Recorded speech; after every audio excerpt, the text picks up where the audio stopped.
What if I told you that you don't actually need a 2-week sabbatical to cure your urban burnout? Oh, definitely not. A 2-week trip is a huge commitment. Right. In fact, looking at the psychology of travel and, well, the Indian highway system, it suggests you really only need about 72 hours to completely reset your nervous system. But only if you pick the exact right altitude. Exactly. I mean, picture stepping out of your apartment right now. It just hits you instantly. Oh, that wall of heat. Yeah, that sweltering, heavy, just oppressive heat of a Delhi summer. The traffic is relentless, your brain is totally fried, and you are vibrating with this need to just, get out. Get out of the city at all costs. So today, we are acting as your personal travel matchmaker to pull off that exact escape. We're doing a deep dive into some really incredible source material today. Yeah, the friction of planning is usually what keeps people sweating it out in the city. Hmm. I mean, the idea of organizing a massive vacation just feels like adding another dense project to an overflowing to-do list. It's exhausting just thinking about it. Exactly. But the source material we are looking at today fundamentally dismantles that barrier. We've got this highly detailed travel guide from the FlipZoniac blog, and it maps out 5 distinct hill station getaways. And the best part is they all share one crucial metric, right? Yes, they are all within a 300 to 350 kilometer radius of Delhi. That specific radius is just, it's the magic number. It means you aren't burning a whole day just sitting in transit. Right, you're actually vacationing. Yeah, it makes the 3-day micro-vacation a viable reality for you. So the goal of this deep dive is to decode these itineraries from the blog, unpack the wildly varying budgets, and figure out the specific flavor of mountain escape you actually need. Because there really is a menu of options here. Oh, totally. We were looking at everything from deep colonial nostalgia to, like, high adrenaline spirituality. And to understand how these destinations function, we have to look at the architecture of escape. I mean, these aren't just random pins dropped on a map of the Himalayas. Right. Over decades, each of these towns has been engineered, sometimes deliberately, sometimes accidentally, to deliver a very specific psychological result for the traveler. Well, let's start with the deliberate engineering, because when you mention escaping Delhi, the immediate cultural reflex is to point toward the heavy hitters, right? Mussoorie and Nainital. Oh, the blockbusters. Exactly. They are the blockbusters of the mountain tourism world. The FlipZoniac guide frames them as the absolute classics. And, the budgets reflect that highly developed status. Okay for the convenience? For sure. For Mussoorie, which is sitting 272 kilometers away, you are looking at roughly 6,000 to 10,000 rupees for a 3-day run. And Mussoorie holds that title of the Queen of Hills for a very functional reason. I mean, it sits at an elevation of 6,000 feet in the Garhwal Himalayas. That's pretty high up. It is. And that altitude is a literal switchboard for your nervous system. You go from the 45-degree concrete oven of Delhi to a cool, crisp environment in just a matter of hours. The physiological relief is immediate. But the psychological relief in a place like Mussoorie or Nainital is fascinating to me because it's delivered through volume. What do you mean by volume? Well, you look at the itinerary the blog lays out, and it is packed with hyper-specific sensory anchors. They don't just tell you to find some food. Right, they give you the exact spots. Yeah, they instruct you to get the pizza at Café de Tavern on day 1 and then the chili garlic bread at Café Nahada on day 2. It feels like they are throwing you a lifeline of specific tasks so you don't drown in the sheer scale of the tourist machinery up there. That is a brilliant way to interpret those food recommendations. Yeah. I mean, in blockbuster destinations, decision fatigue is a really serious risk. Oh, definitely. You're trying to relax, not make 100 choices. Right, because you have the main promenade, the mall road, absolutely teeming with options and vendors and massive crowds. So by anchoring your trip with specific, reliable culinary landmarks, the traveler grounds their experience. It provides structure amidst all that chaos. And the infrastructure in Mussoorie is incredibly versatile when it comes to, draining your wallet, too. Oh, absolutely. The contrast is just wild. You can spend 50 rupees for a ticket to look at these sweeping Himalayan views from Lal Tipa. Which is incredibly cheap. Right. Or drop another 50 rupees to paddle around Mussoorie Lake. But then, if you want to dial up the adrenaline, you pivot and drop 1,500 rupees to go paragliding at the Skywing Adventure Park. Which brings us to the underlying mechanism of these towns. I often compare places like Nainital and Mussoorie to the queue systems at a massive theme park. Wait, like Disney World? Yeah, exactly. They're designed for crowd control. Nainital is about 300 kilometers out and slightly pricier, budgeting 7,000 to 12,000 rupees.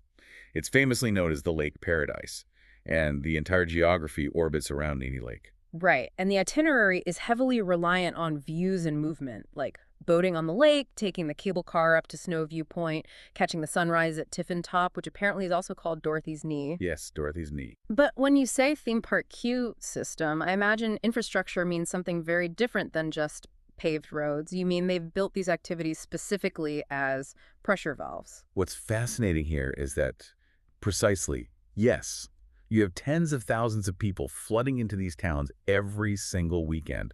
If they all stood on the Mall Road at the exact same time, the town would functionally collapse. It would be gridlock. Complete gridlock. So you build the Gun Hill Ropeway in Mussoorie. For 220 rupees, you funnel a massive chunk of your tourists up a mountain, distributing the physical weight of the crowds. Yeah. And Nainital uses the High Altitude Museum and the Nainital Zoo in the exact same way. These towns sustain their enduring popularity through a deliberate blend of old-world British-era architectural charm and highly developed modern tourist diversion tactics. I do have to challenge the blog on one of those diversion tactics, though. That's one. So on day 2 in Mussoorie, they heavily suggest visiting Kempty Falls, which is this massive 40-foot cascading waterfall. It's beautiful. It is, but their specific pro tip is to go at 6 a.m. to get some solitude. Yes. I mean, who wakes up at 6 a.m. on a vacation?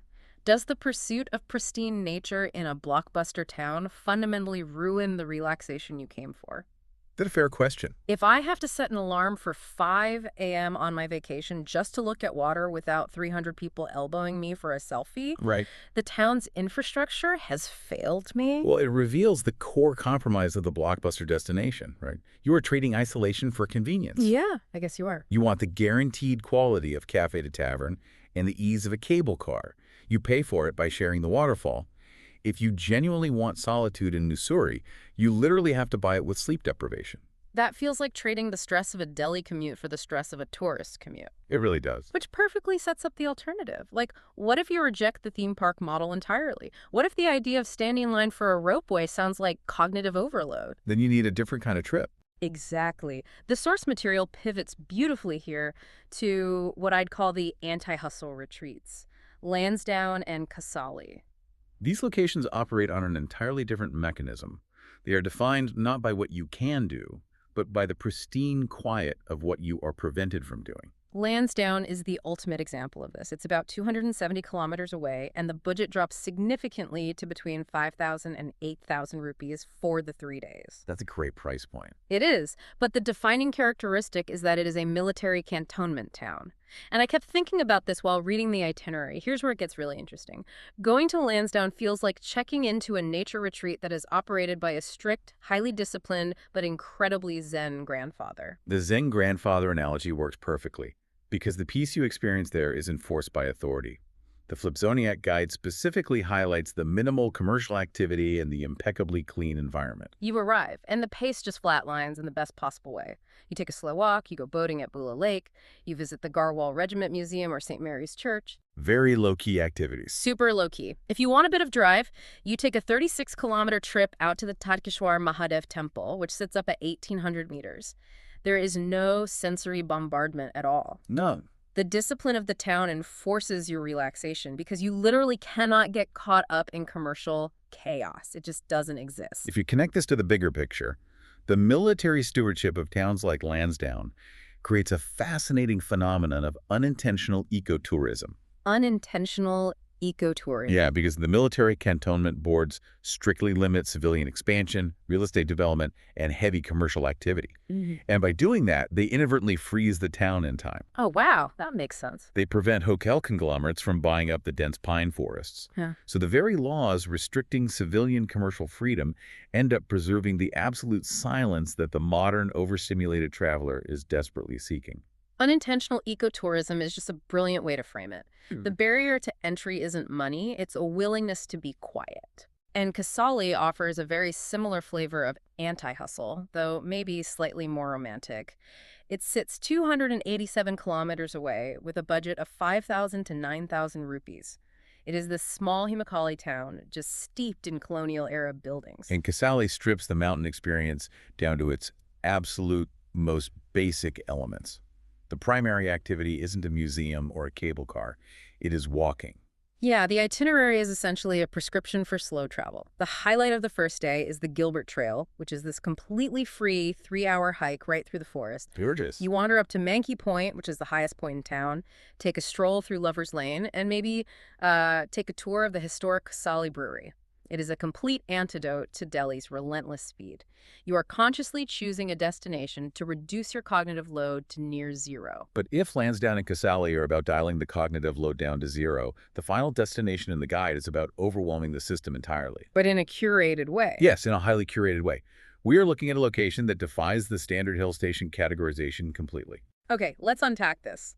We have to talk about Rishikesh. Geographically, it is the closest escape at just 240 kilometers. It's a very easy drive. And economically, it is aggressively accessible. The blog estimates a 3-day trip at just 4,000 to 8,000 rupees. Which is basically nothing for a 3-day trip. Right. But before we even get to the itinerary, the microeconomy of Rishikesh is a marvel to me. How is a town so famous, like so globally recognized, still this cheap? Well, Rishikesh's infrastructure was fundamentally built on ancient pilgrimage, not modern luxury tourism. I mean, long before adventure sports arrived, the town was structured to support wandering ascetics and spiritual seekers who inherently traveled with nothing. So the baseline is just very low cost. That baseline infrastructure absolutely remains today. And the budget hacks in the guide definitely prove that. You can book a bed in a budget ashram or a dorm for like 300 to 400 rupees a night. Incredible. The round-trip sleeper bus from Delhi is only 700 to 900 rupees. You can feed yourself on street food near Laxman Chula for 80 to 150 rupees a meal. That's less than a cup of coffee in Delhi. Exactly. And you can rent a scooter for the entire day for just 400 to 600 rupees. The financial barrier to entry is practically non-existent. And that accessibility allows for a highly experimental itinerary. The FlipZoniac guide frames Rishikesh as a hybrid experience. It's massive physical thrills layered with deep spiritual grounding. I call it the vacation mullet. The vacation mullet. Yeah, it's like high adrenaline physical stress in the front and deep soulful spiritual business in the back. Okay, I see that. Because during the day, you are dropping 600 to 1,500 rupees to go whitewater rafting down the Ganges, battling these intense rapids, or you are literally throwing yourself off a platform to go bungee jumping. Your heart rate is absolutely maxed out. You're intentionally inducing acute physical stress. The central nervous system is flooded with adrenaline and dopamine. But then the sun goes down and the entire paradigm flips. You visit the Beatles ashram. You stand on the banks of the river at Triveni Ghat to witness the Ganga Aarti. Which is spectacular. It is. It's this deeply meditative, ancient ritual of fire and chanting. And you end the night riverside camping under a canopy of stars. You are oscillating between the two most extreme ends of the human experience within a 12-hour window. This raises an important question, though. The psychological whiplash of that is really worth examining. Can a traveler genuinely process both extremes in a compressed 3-day window? That's a good point. Does the sheer physical exhaustion of fighting a river current make it harder to sit still and be present for the spiritual serenity of the RD? Or does one experience inevitably overpower the other? Well, or maybe the physical exhaustion is a prerequisite for the stillness. How do you mean? Like maybe burning off that frantic, pent-up urban energy through bungee jumping is the only way a burnt-out city dweller can actually sit quietly at an ashram without their mind racing back to their unread emails. A physical purge to enable spiritual calm. It's a fascinating theory. However, oscillating between those extremes requires meticulous execution, which brings us to the mechanical reality of these micro-vacations. Yeah, the logistics. Having the inspiration to escape is easy. Managing the logistics so the trip doesn't implode is where the true challenge lies. This is where I have to play devil's advocate on this entire concept, though. Let's look at the reality of the 300-kilometer radius. Yes, it's close, but this is the Indian highway system we are talking about. It can be unpredictable. Highly unpredictable. You could easily spend 6 to 7 hours in a car or a sleeper bus each way. If I am spending 12 to 14 hours round trip in transit, just to get 48 to 72 hours in the mountains, doesn't the transit stress completely negate the relaxation? Am I actually resetting my brain, or am I just exhausting myself in a colder climate? That is the exact trap that poorly planned micro-vacations fall into. The transit stress threatens to eclipse the destination completely. And that is precisely why the FlipZoniac guide concludes with a rigid execution strategy. Right, they're pro tips. Yes, these tips aren't just polite suggestions, they are logistical armor against the very transit exhaustion you just described. Let's break down that armor, because rule one is book your transit 7 to 10 days in advance. Which is crucial. That obviously locks in the better rates for buses and trains, but it also forces a psychological commitment, doesn't it? You aren't scrambling the night before, spiking your cortisol before the trip even begins. Exactly. The second rule is equally vital for physiological comfort, and that is to pack layers. Oh, always pack layers. The thermal shock of moving from the 45-degree plains to the mountains is significant. I mean, even in peak summer, mountain evenings drop in temperature sharply. Arriving in Kasali or Mussoorie without a jacket instantly turns a relaxing evening walk into an endurance test. It's miserable. The third rule from the blog is a stark reminder of where you're traveling, and it's simply carry cash. Yes. We are so used to our digital payment networks working flawlessly down in the city, but the mountain economy operates differently. High altitude means spotty cell service. Very spotty. So the small vendor selling Maggi noodles on a cliffside or the local operator running the scooter rental in Rishikesh, they often rely entirely on off-grid cash transactions. If you show up relying on your phone, you might just find yourself hungry and stranded. Absolutely. And finally, the guide emphasizes starting your days early. If you only have 72 hours, and you want to avoid the infrastructural bottlenecks like the traffic jams leading up to Snowview Point in Nainital or the massive crowds at Kempty Falls, you have to shift your schedule. Right, you operate ahead of the tourist wave. Exactly. Synthesizing all of this leaves us with a blueprint for surgical stress relief.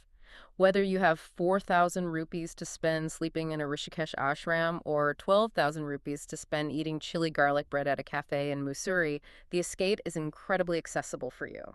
The true insight from the source material is that the 3-day time limit isn't a hindrance, it is the catalyst. Oh, I like that. When you have 2 weeks to travel, you waste days just figuring out what to do. Yeah. When you only have 72 hours, you are forced into intentionality. You select your environment, you execute the logistics, you absorb the atmosphere, and you extract yourself. You literally pick the exact tool you need for the job. You can chase the roaring waterfalls and the blockbuster crowds in Mussoorie. You can use the infrastructure of Nainital to keep your family entertained.